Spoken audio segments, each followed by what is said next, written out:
Dear listeners, help us reach 1,000 subscribers on YouTube. Something super special awaits once we hit that milestone. Subscribe now and join the fun. Thursday. Bob sat at the table and looked at his bottle of Miller Lite. He had only bought a six-pack because if things went wrong in the next few minutes, he didn't want to have enough beer to get drunk. He heard her music stop upstairs, so he knew she was about done getting ready normally. He worked late on Thursdays because it was his wife's girls' night out with her friends. His parents would watch their daughter Casey while his wife went and had a few drinks with her female co-workers. He would finish up the week's paperwork so he could scoot out early on Friday and have more time with his family. It was actually a great arrangement. He got some control over his busy schedule. His parents got some time to spoil their 5-year-old grandchild, and his wife got some personal time to relax and commiserate with friends. At least that was what he had thought as he heard her moving around upstairs in the bathroom. He thought back to the lunch he had with Vicky last Tuesday. I got to get out of the shop more, he thought, or at least see if they would deliver these sandwiches because they are amazing. He had taken a seat so he could watch the door and soon saw a familiar figure step into the restaurant. He noticed her looking around, so he stood up a bit and waved his arm. She saw him and started walking in his direction at 31 years old. Vicky was the oldest of the friends his wife went out with. She was also his favorite and the only one who was married.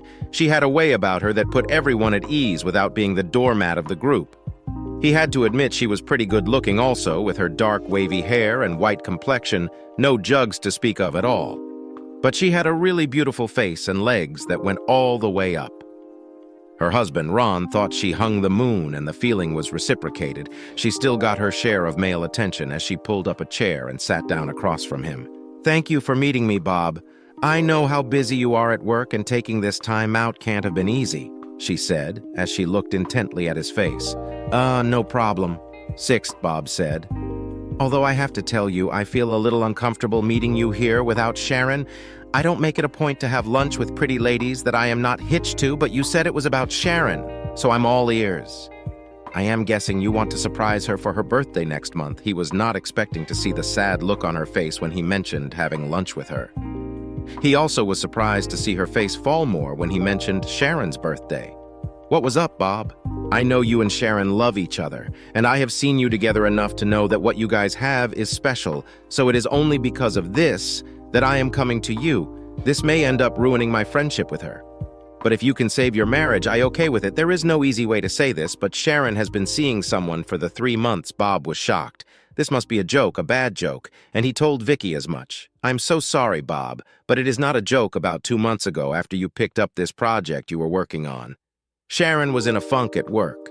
She was grumpy, and when we went out, she was even quieter than usual. After a few martinis, we were able to pull out of her that she was missing you and feeling abandoned. She also started talking about how she felt you too were just a middle-aged married couple who were letting life pass you by." At this point, the waiter stopped by to take Vicky's order. She ordered a Cobb salad along with an iced tea with lemon. Bob was still reeling from the idea that his wife would be sneaking around over the 8 years they had been together. He would have bet his life that Sharon would have told him if she was unhappy.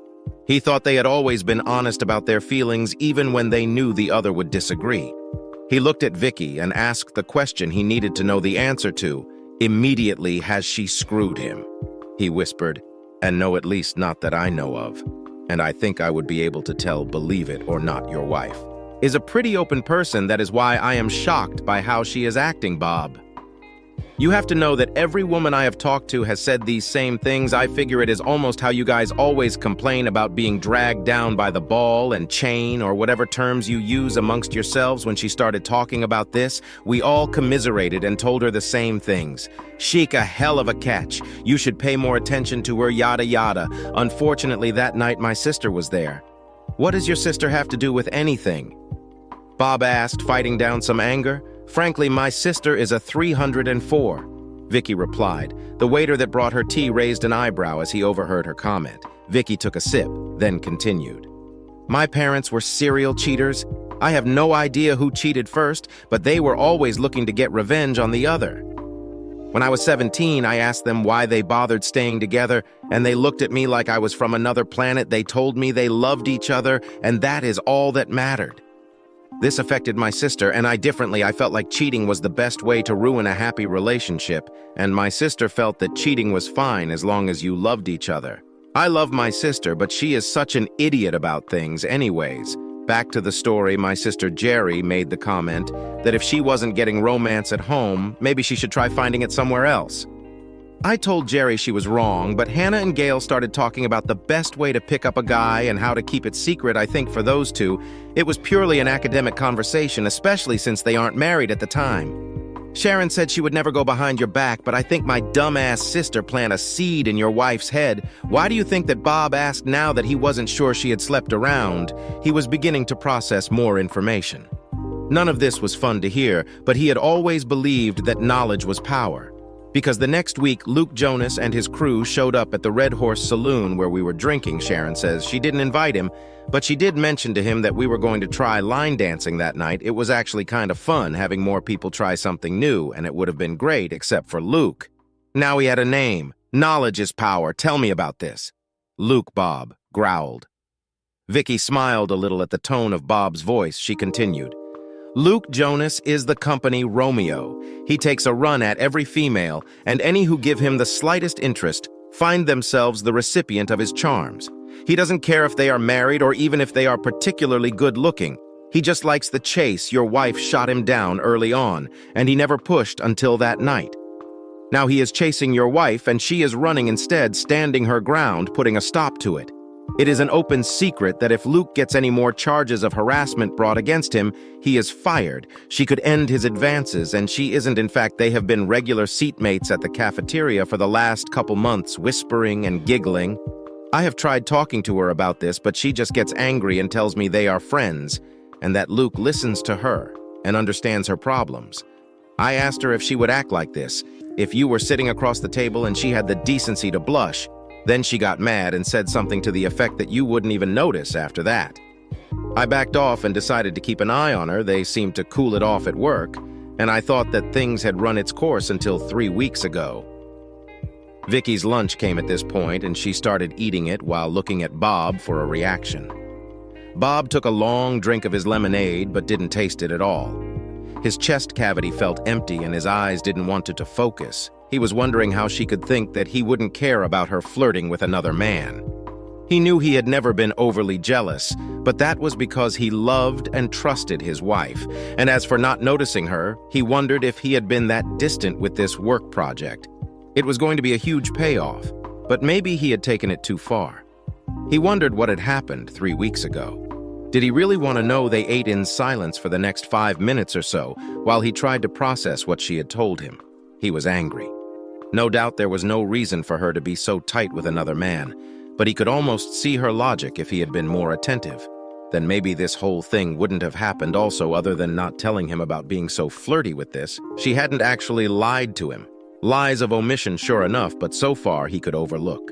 Her behavior and work to fix this. He would talk to her and get her side of the story. As long as she was honest and agreed to stay away from a hole, they could move on. So far, he didn't see any lasting damage done unless something happened within the last 3 weeks.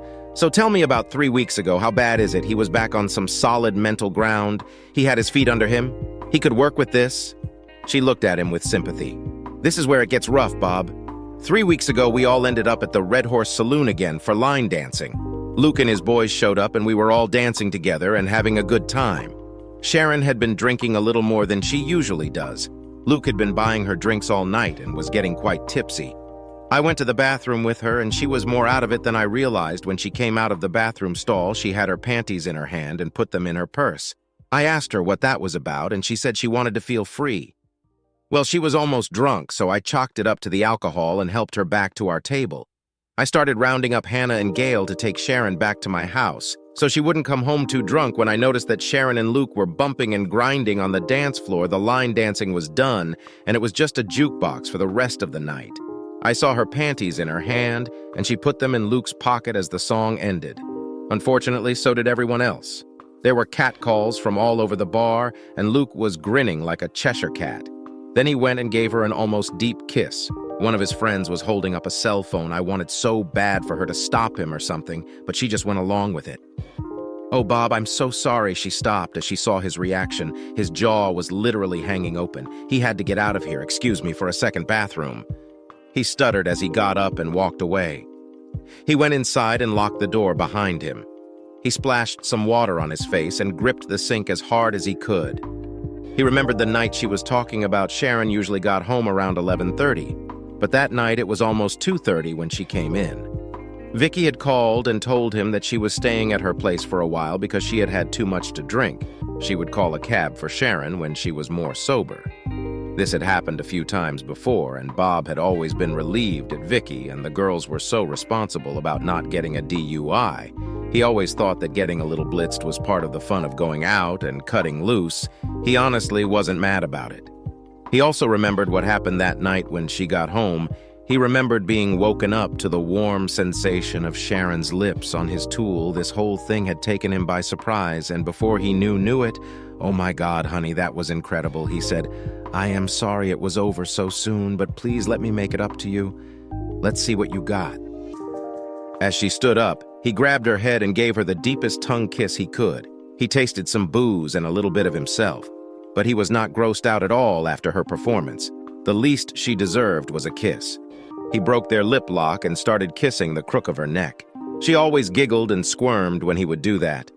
He traced her collar down to between her jugs. He had heard that some women had really sensitive. But Sharon was not one of those. That was fine with him, though, because after 8 years together, he had found a few other places on her body that would excite her. He let his tongue drift slowly all the way down through her narrow strip of hair, and between her swollen lips he pushed her onto the bed. "Please, baby, make love to me."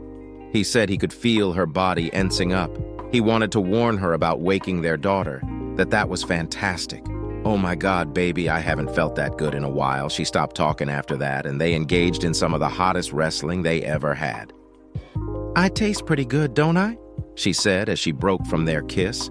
"Sweetest thing ever, baby," he replied. "But don't think we are done. You started something that I now have to finish." He smiled. This was turning into the best night ever. "Screw me, lover," she growled as she looked at him with lust-filled eyes. Tonight he had a beautiful woman who wanted him to take her. They both had an amazing sex.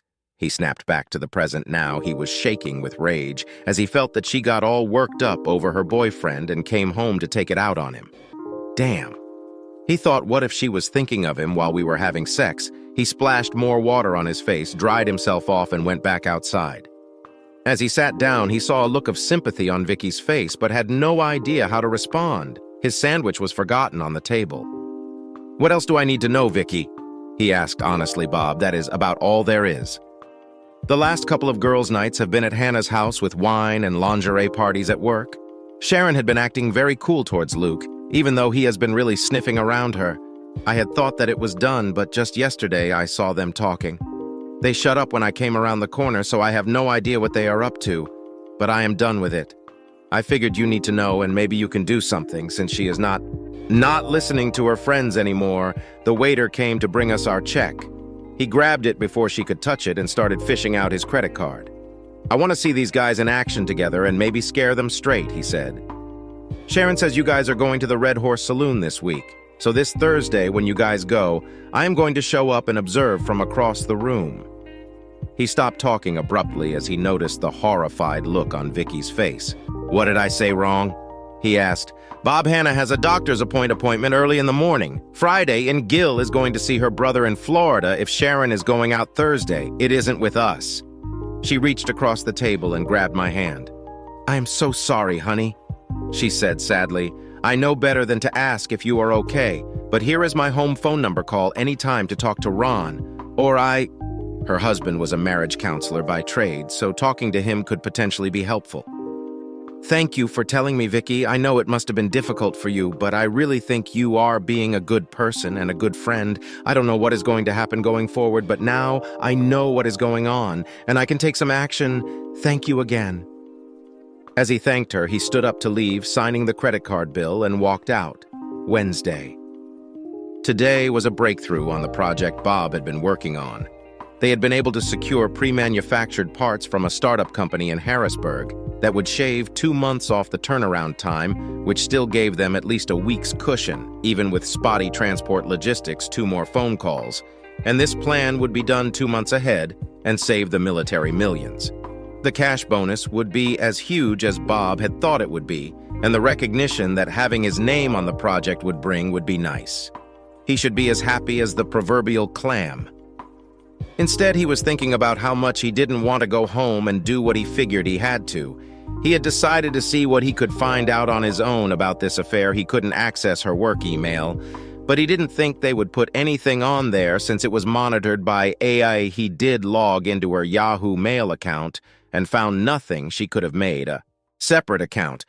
But he would have no way of knowing that until he got on their home computer. Part of the problem was that Bob knew he wasn't very tech-savvy. The idea of buying surveillance cameras or rigging his house with voice-activated microphones sounded cool in theory, but he already had a plan in place for confronting her. All he wanted was as much information as he could get to know how far he would have to go to try and save or try to scuttle his marriage. Sharon had already picked up their daughter Casey from his parents and had conned him into bringing Chinese home. When he sent her the text asking what she wanted, she replied after 10 years together, and 8 of those married. "You should know what I like, babe." He couldn't resist a dig in his reply. "I just wanted to make sure you were still happy with the status quo." His phone dinged back. "You are right. Get me an extra egg roll smiley face. If it weren't for the bombshell dropped yesterday, he would have been so happy to come home an hour early and just spend time with the wife and kid when he looked at his clock. However, he reminded himself that before the project began, this time would have been considered 2 hours late. He also realized that he hadn't been home early with his family on a Friday since this had started. Add to that the being tired and stressed even when he was home, it was easy to see how Sharon could feel neglected, not that she had any right to do what she was doing. Walking through the front door, he saw his wife reaching up for a wine bottle. He stood there and just admired her form. At 31, she was a woman in her prime. Her 5'7" in frame had just enough curves to be mouth-watering. He had a great view of her tight bum, even apparent through the bulky sweatpants she was wearing. She had her hair pulled back in a ponytail, and when she turned around and hit him with that million-watt smile, he couldn't help but think how damn lucky he was to be with her. Then he remembered, "I am so glad you were home, babe. How was work?" She walked over to give him a nice kiss on the lips. "Pretty good. We had a major breakthrough on some supplies, so we are probably going to be done at least a month ahead of schedule. Maybe I know I have been out of it with this project. I also know that it sucks that I can't talk specifics with you about it due to the fact that it is classified. I just want you to know that you and Casey are the most important things in my life, and I will do everything in my power to protect us as long as I can," he said, looking in her eyes. Did he see a flash of regret or guilt, or was he just looking for something? This was one of those days he cursed not being able to read people. He was often labeled a straight shooter. He tended to speak plain and direct and expected others to do the same. He knew he could initially come off as abrasive, but when people got to see that he meant what he said and that he would be upfront about things, they actually liked him. His technique had worked for him for his 34 years, and he saw very little reason to change until now. "Oh, honey," she replied, "we both love you to death and understand. I will admit, I wish you could be plugged into the family a bit more. I get that this is only temporary. It does make me feel so good to hear you acknowledge the fact, though." She almost looked like she had tears forming in her eyes. Was she really this good of an actress? "So can you tell me what getting the project done early means for you?" she asked, as she started pulling the food containers from the back well. "First and foremost, it means a very significant pay bonus. I don't know how much until the project gets greenlit, but we are not talking chump change. Then there is the fact that handling our first government project and being so damn good at it should get the company more work. My name being led will also get some government-type headhunters looking to scoop me up. The bosses know this, so I should be able to leverage some pretty good stuff out of them, assuming everything goes the way it should." As he was talking, he tried to eat his sweet and sour pork with chopsticks, but it always takes too long, so he grabbed a fork. "Haven't I told you all?" This already, he asked her around a chunk of pork. "Not that I remember, babe," she replied. "All I remember you saying was that you were going to be taking on a big contract that you couldn't talk about, but it should be worth it." "Then it seems I haven't really talked to you since then." She looked kind of sad. She perked up. "But it looks like I will have my husband back soon." He looked at her time to do a little fishing, so, "What barrow are you ladies hitting up tomorrow night? Should I stop by after work and make sure you all are good to drive home?" he asked, with what he hoped was a light tone. Actually, we decided to hit the Red Horse Saloon for some line dancing, but I think we will be done before you get off work." She looked down at her orange chicken as she said this. His heart broke. Casey chose that time to be done with her egg roll and asked him to read her stories. He picked up his plate and rinsed it off in the sink, then grabbed her up and took her to the living room. For the next hour, he doted on his child, reading story after story. Until she was fast asleep, he heard snoring from the sofa and saw his beautiful wife curled up with her own book dropped in her lap. He picked up his daughter and walked her upstairs to her bedroom. He put her into her bed and tucked her in. His eyes started filling up with tears as he thought about what the next days were going to bring. He wanted her to remember these good nights with her mother and father, and not the rough nights that were likely on the horizon. Wiping away his tears, he walked back downstairs to the couch where his wife was asleep. He kissed her lips gently and pulled a blanket up over her so she wouldn't get cold. Then he went looking for her phone. He found it plugged into the wall on the nightstand in their room. He swiped up left and right to unlock it and started looking through her texts. It didn't take long to find what he was looking for. Scrolling back, he saw they started about 3 months ago. "Hey, pretty lady, it was fun seeing you girls out dancing last night, same here. Bob works late on Thursdays, and the in-laws watch the Rugrats so we can have girl time. Your hubby is a good guy, letting you get out of the house every once in a while. Yes, he is great for the next few weeks." All the texts were pretty harmless. Then this exchange, "Vicky read me the riot act today about our lunch breaks. I was pissed, but she has a good point. I don't want people to get the wrong idea about us. It is just harmless talking. We aren't doing anything wrong." She asked if Bob would be okay with how we were acting, and that made me think that we are maybe sending out the wrong vibe. Besides, I don't need to be sharing all my problems with another guy. I am going to try to talk to Bob. "I understand, but if you can't get his attention, you know where to find me. I will even buy you dinner if needed." Just as friends, Bob didn't remember her trying to talk to him about anything.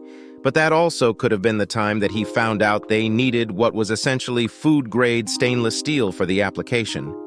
He spent days trying to track down a supplier that could manufacture the quantities they needed during that time. You probably could have dropped a bomb on him, and he wouldn't have noticed so far. All the texts were harmless from her end. He figured it was pretty obvious that Assat was playing her, though. How could she not see this?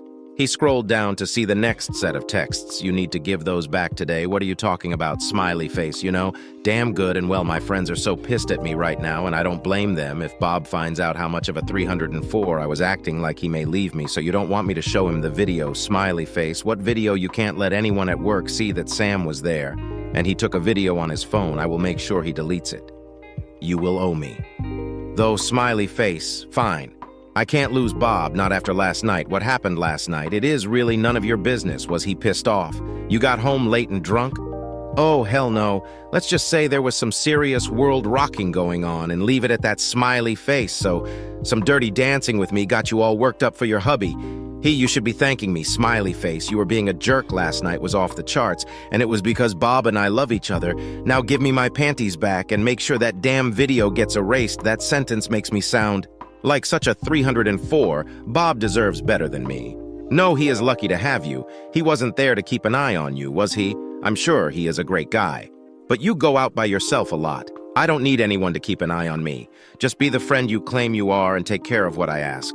Please, sorry, of course I will help you, and then I let you buy me dinner, smiley face. Just make sure no one sees that video, and I will do whatever you want, nothing until last Monday. I heard ladies' night was canceled. How about that dinner, smiley face? Not a good idea, so...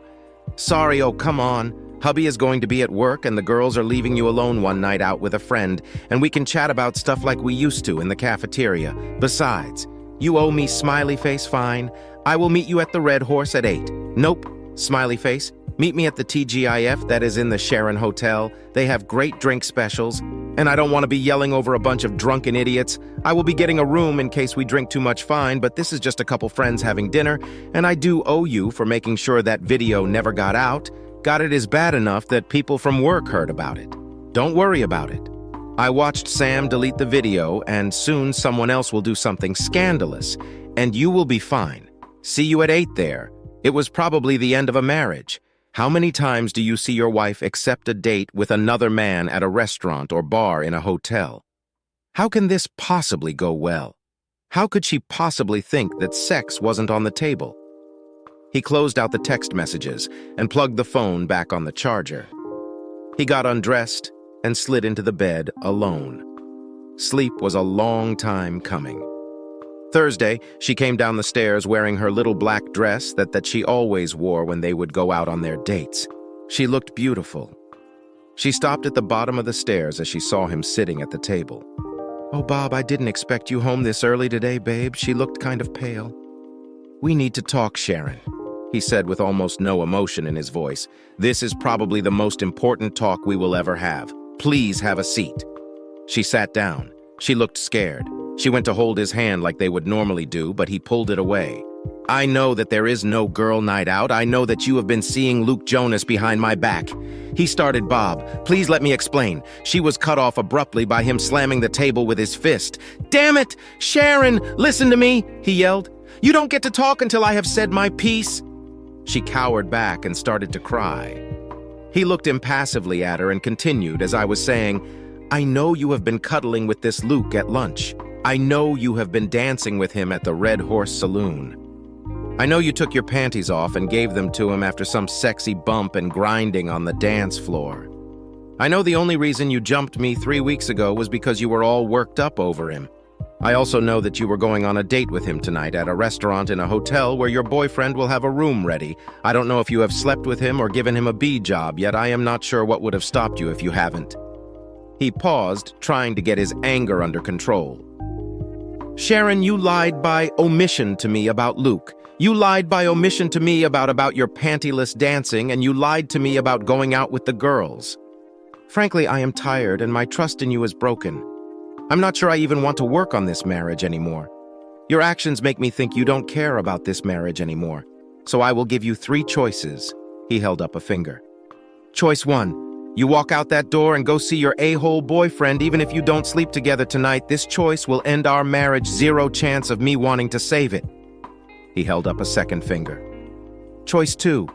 You and me sit here all night and you try to convince me to work on staying married to you.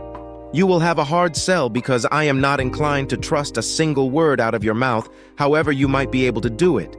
Because I do love you and we have a child to think about, I would say you have a 50% of me working to save this." He held up a third finger.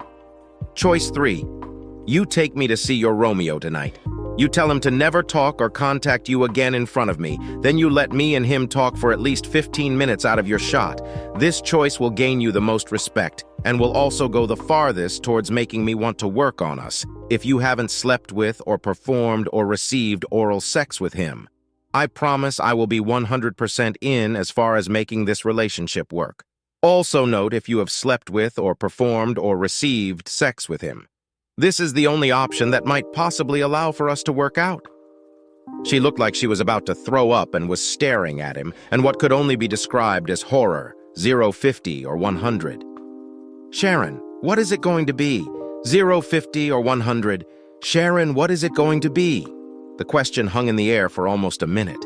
It looked like my wife was trying not to vomit when she looked up at me.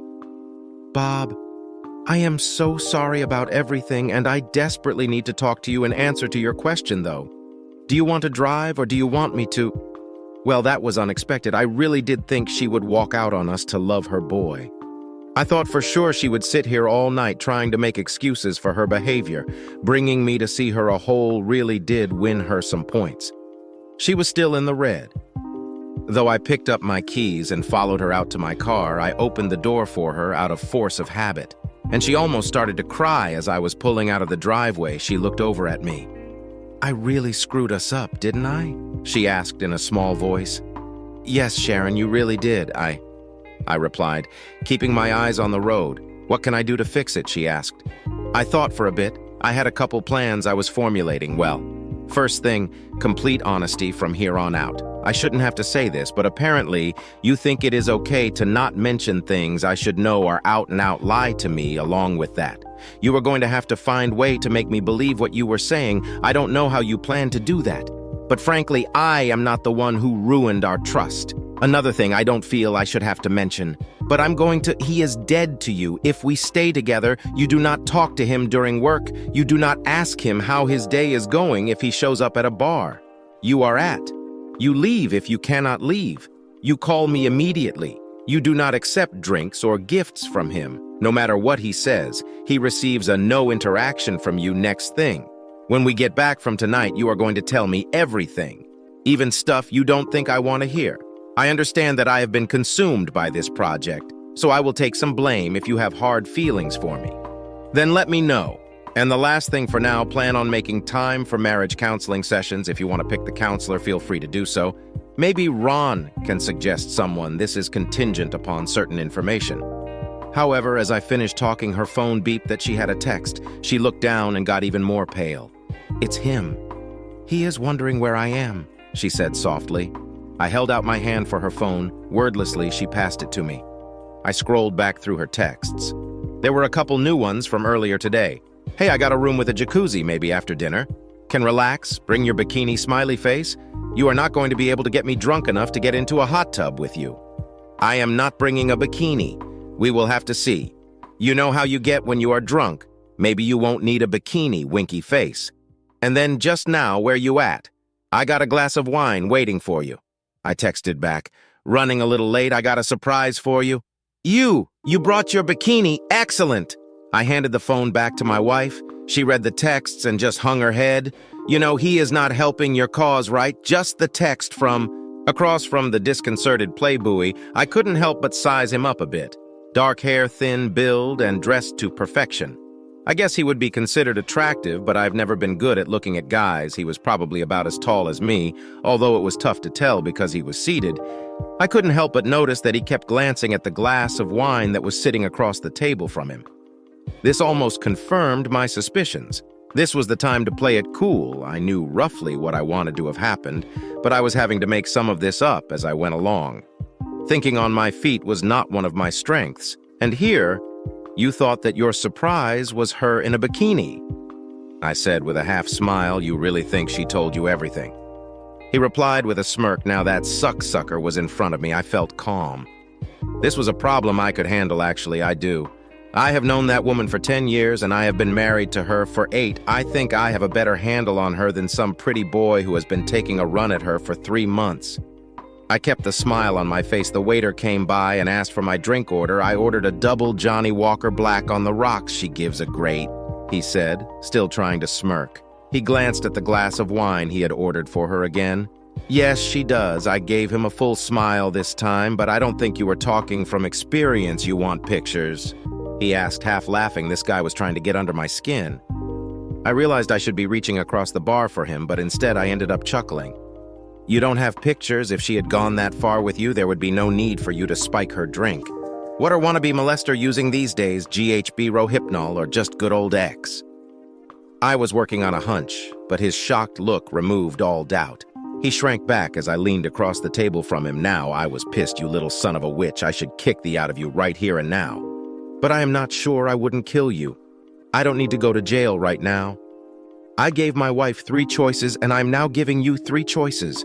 I put one finger under his nose. 1, you go bye-bye, you go and apologize to my wife now and quit your job tomorrow. I promise not to come after you. Then you leave town. I raised another finger. 2, you go to the cops and admit to spiking my wife's drink, serve your scent, and leave my wife alone. I will be watching you, but I won't come after you. Then you leave town. I raised the 3rd finger. 3, I sign us up for boxing classes in 4 weeks. You and I step into the ring. Personal injury waivers will be signed, and neither one of us leaves until they are unconscious. And when you wake up, you still leave my wife alone. Then you leave town. The waiter dropped off my scotch just as I finished up. I took a long drink and appreciated the burn time to get back to cool. You must think I am an idiot. Why would I go along with any of those options? He sneered. I gave him what I hoped was a menacing grin, because you don't want to be looking over your shoulder for the rest of your miserable existence. Every time you walk to your car in the dark, you will wonder if me or one of my friends will be waiting with a ball bat to crush your knees and stomp on your balls every time you go to open your door at home. You won't know if I or one of my friends is going to jump in and tie you to a chair and cut off your balls every time you go out to a bar. You won't know if me or one of my buddies is going to slip something in your drink and arrange for some backdoor lovin', then stomp your balls. You wouldn't do any of that. You're a teddy bear. At least that. Across from the disconcerted playboy, I couldn't help but size him up a bit. Dark hair, thin build, and dressed to perfection. I guess he would be considered attractive, but I've never been good at looking at guys. He was probably about as tall as me, although it was tough to tell because he was seated. I couldn't help but notice that he kept glancing at the glass of wine that was sitting across the table from him. This almost confirmed my suspicions. This was the time to play it cool. I knew roughly what I wanted to have happened, but I was having to make some of this up as I went along. Thinking on my feet was not one of my strengths, and here, you thought that your surprise was her in a bikini.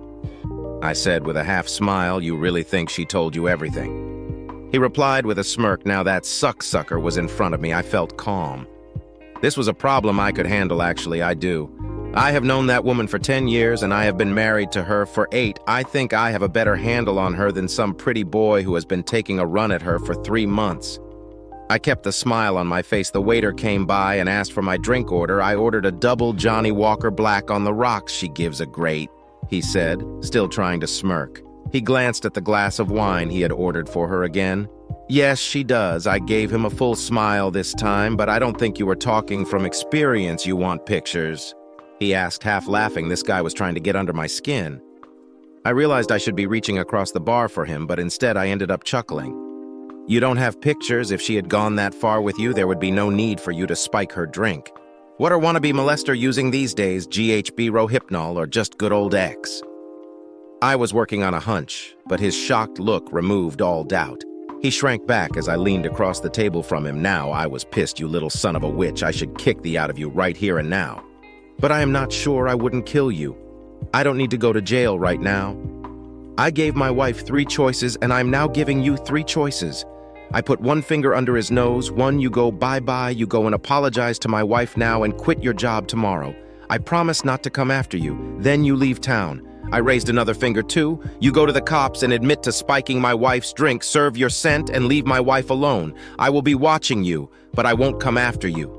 Then you leave town. I raised the 3rd finger. 3, I sign us up for boxing classes in 4 weeks. You and I step into the ring. Personal injury waivers will be signed, and neither one of us leaves until they are unconscious. And when you wake up, you still leave my wife alone. Then you leave town. The waiter dropped off my scotch just as I finished up. I took a long drink and appreciated the burn time to get back to cool.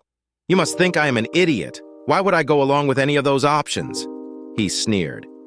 I gave him what I hoped was a menacing grin, because you don't want to be looking over your shoulder for the rest of your miserable existence. Every time you walk to your car in the dark, you will wonder if me or one of my friends will be waiting with a ball bat to crush your knees and stomp on your balls every time you go to open your door at home. You won't know if I or one of my friends is going to jump in and tie you to a chair and cut off your balls every time you go out to a bar. You won't know if me or one of my buddies is going to slip something in your drink and arrange for some backdoor lovin', then stomp your balls. You wouldn't do any of that. You're a teddy bear. At least that is what your wife told me after I got done screwing her the other night. His face was gaining some color back. I took another sip of my scotch. I reached into my pocket and hit the button that started the voice record function on my phone. Hopefully it would pick these next few sentences of dialogue up. I really should have planned this better.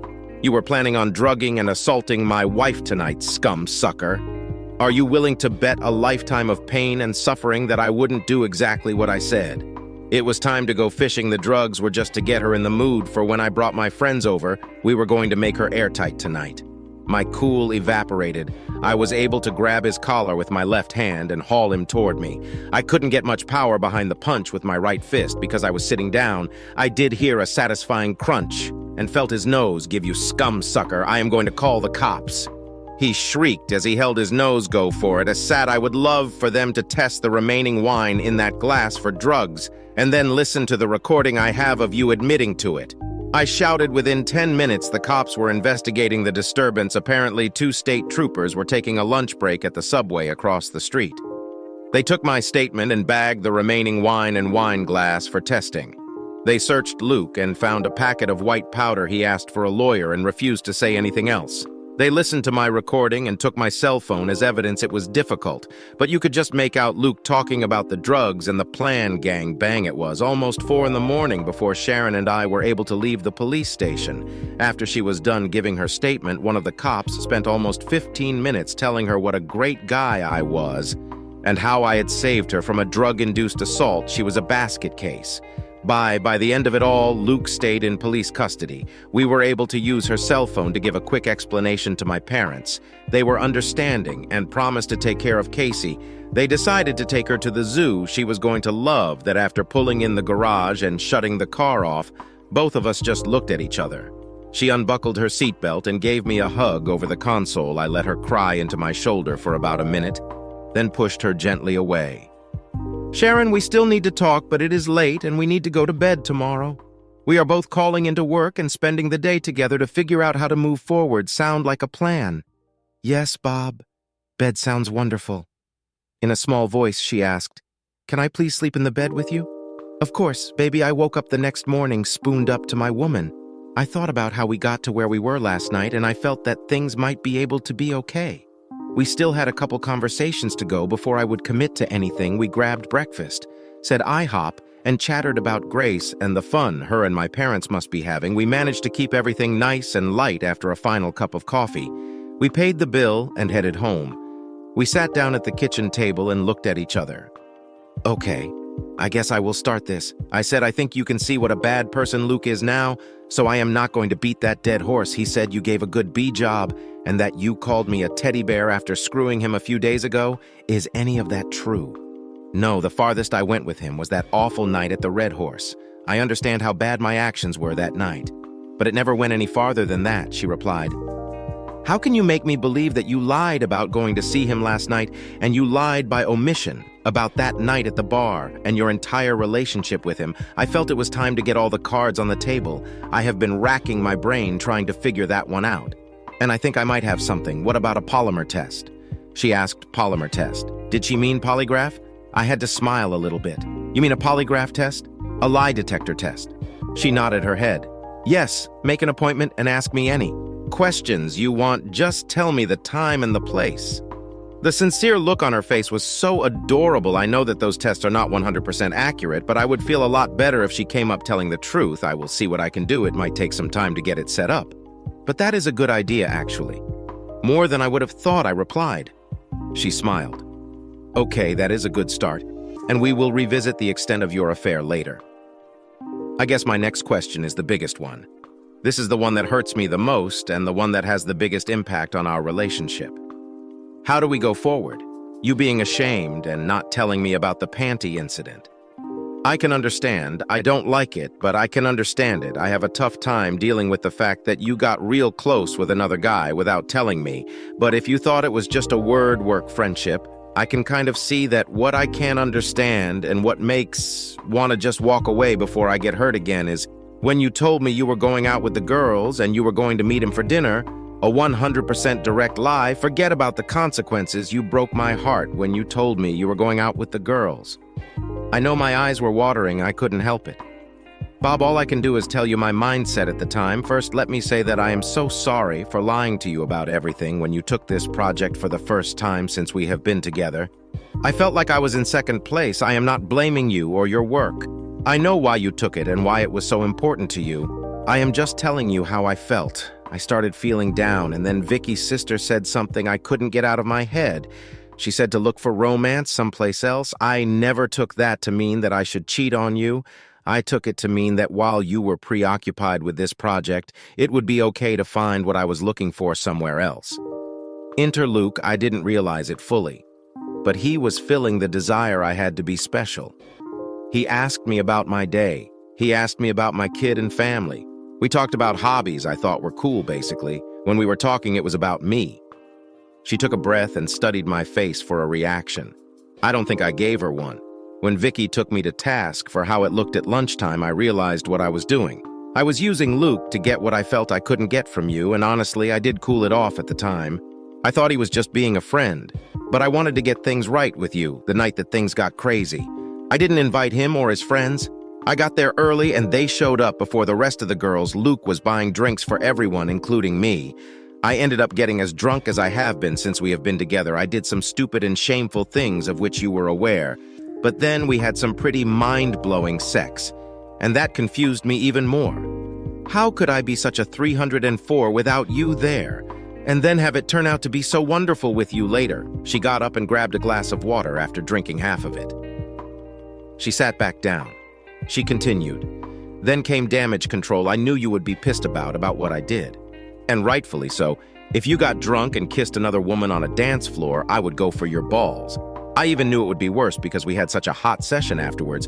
You would wonder if I was thinking of something or someone else. So I made another one of my many mistakes. I tried to use my friend Luke to help cover it up, and supposedly he did.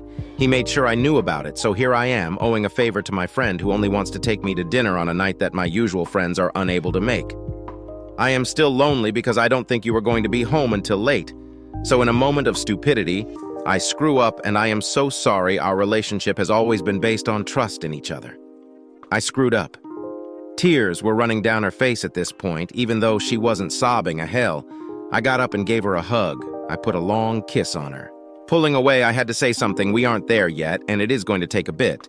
But if you are in 100%, so am I, Sharon, and I want to counseling for a little bit. Talking out my issues helped me get over them. The big takeaway for me was that just because communication was a strong point when we first got together, we still had to work on it. The counselor also suggested Sharon get tested for hormonal imbalance, 31 years old. Was a bit early to worry about it, but not unheard of, and after a few tests and changing her birth control, she felt better. Unfortunately, I can't say that we are back to where we were, but we are back to good. The polygraph test showed her to be truthful about all the difficult questions I asked. As for the little nagging in my head about the veracity of those tests, well, I can live with that. I did actually sign up for boxing lessons. Sharon got interested in self-defense classes being taught there, and Thursday Girls Bar Night became Thursday Girls Self-Defense Night. Sharon decided to sign us up for martial arts classes. She is a natural, and I can barely hang with her. Sparring together is the best foreplay we have found. The project came in 6 weeks ahead of schedule, and under budget. My company is now playing with the big boys when it comes to government contracts. They tried to move me to a vice presidency position, and I turned it down because it required too much travel. Instead, I basically created a special projects division, and now had that it came with a new office and executive assistant's assistant. My new executive assistant has the nicest bum and a megawatt smile. So far, Noon has complained about me and my wife working together as long as we make money. I don't think anyone will. Most of the $38,000 bonus for my initial project went into the college fund for Casey. However, I kept enough out for an all-inclusive resort week. With my wife, my parents were actually ready to give my daughter back. When we got home, I got a misdemeanor assault charge for punching the best $300 and 40 hours of community service I have ever spent. Luke got 3 to 5 years for attempted assault and possession of a controlled substance. The white powder was GHB. He also got the kicked out of him when he was walking to his car at night. No, it wasn't me.